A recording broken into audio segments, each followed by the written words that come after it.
Boutique bijoux d'or Mossi Elengi. Boutique bijoux d'or Mossi. Voilà, couleur riche. Boutique bijoux d'or Mossi. Voilà, couleur riche. Boutique bijoux d'or. Boutique bijoux d'or Mossi Elengi. Comment il Ozana Selembao, Ozana Bumbu, Ozana Makala, Ozana Changu. Au comprendre, Ozika transport mon transport ya Victoire Gambela. Na lobi bien Victoire Gambela. Référence à Bongolo. So quoi il va dans Bongolo? Bah. Malama au tuni avenue Irebo Zawapi. Bah la question avenue Irebo numéro A37. Wana okuta Flat Hotel Bidor. Bon Ozana page Facebook.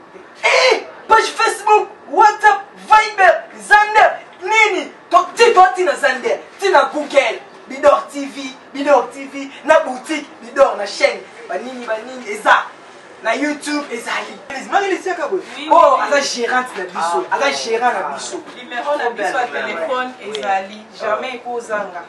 Numéro à téléphone est 10 243 84 23 81 486.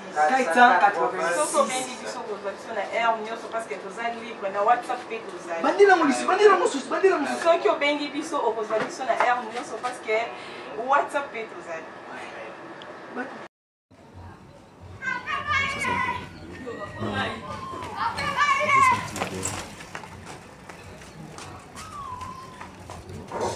Nazongi awa bakangela inga awa. Bakangela inga na appartement place avandaka awa. Ya la popo na kati mutu. Mubuli yondela aoya. Na esa ibina sobo chete me yondela ikundi aoya. Sobo chete me ekle kawele aoya. Eh ya journée mon cadeau quand dimanche te. Dimanche à férié. Dimanche à férié. Maniké. So meki na oya. Moti comme ça to van. Mo garder album na bino. Biso be former 7 et quel bosso. En tout cas, merci à Ende Kawele. Merci à Max Zokamba. Merci à Grace Mbisi. Merci à ma famille que j'aime beaucoup. Merci à ma soeur que j'adore, Mireille Okuto. Merci à Ken Pian. Merci à MK. En tout cas, merci vraiment à tout le monde. Je vous aime beaucoup. Soko ye na oya. Yaya comme kate deuxième bord et ça. On est dans le cas ça.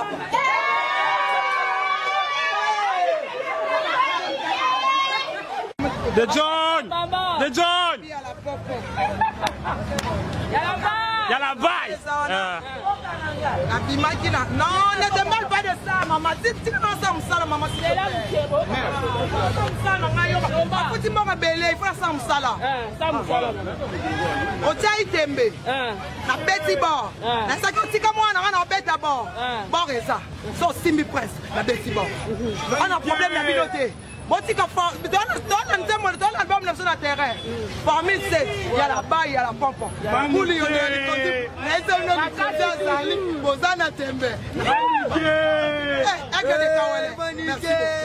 voilà. Mais expliquez-nous seulement Moukela, nous maniquer de John, na Kashokuna, prison. Dans la prison. En fait, c'est Nini l'équipe, il y a Mago bien. Dans on a déjà na Oya Nanzela.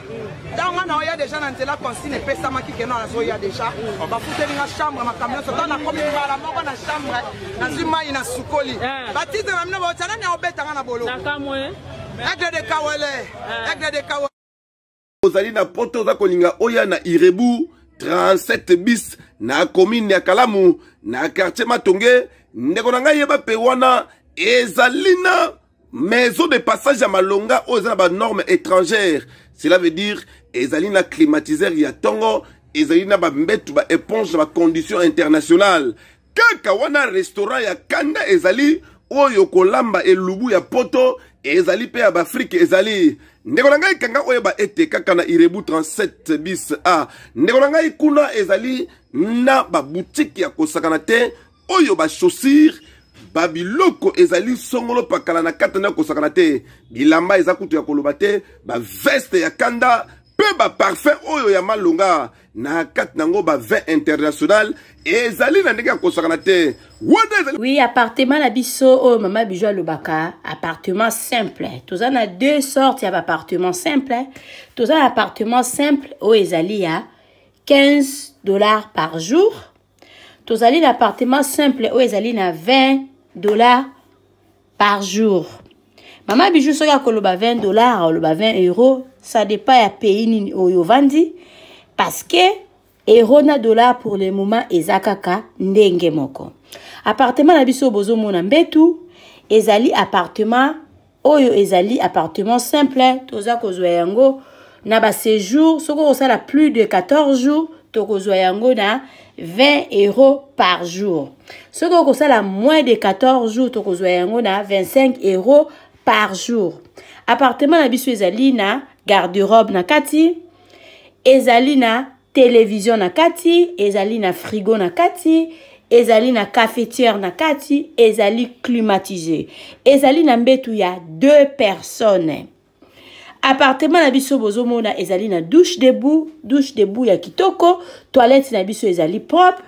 En tout cas ndako na biso oyo appartement na biso oyo bozo mona ya $20 par jour. Yango yo eza kitoko makasi. Toza na appartement oyo ezali ya $15 par jour.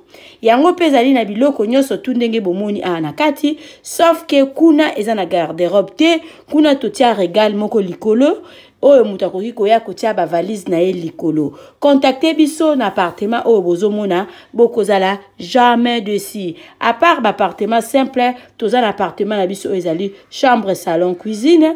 Toza na appartement oyo ezali 2 chambres, salon, cuisine. Toza na problème ya maïté, toza na problème ya couranté. Notre appartement eza kitoko, eza wana pona bino bana ya poto. Benga Mama Bijou, contactez Mama Bijou.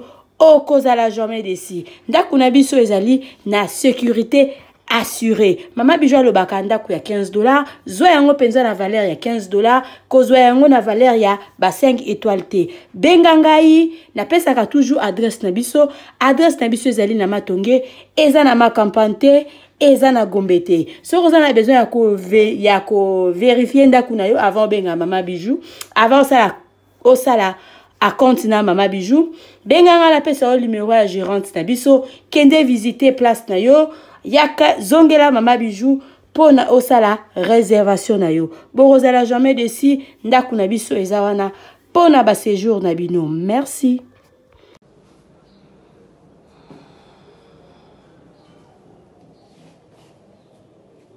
Appartement de chambre, salon, cuisine. Ça c'est la chambre.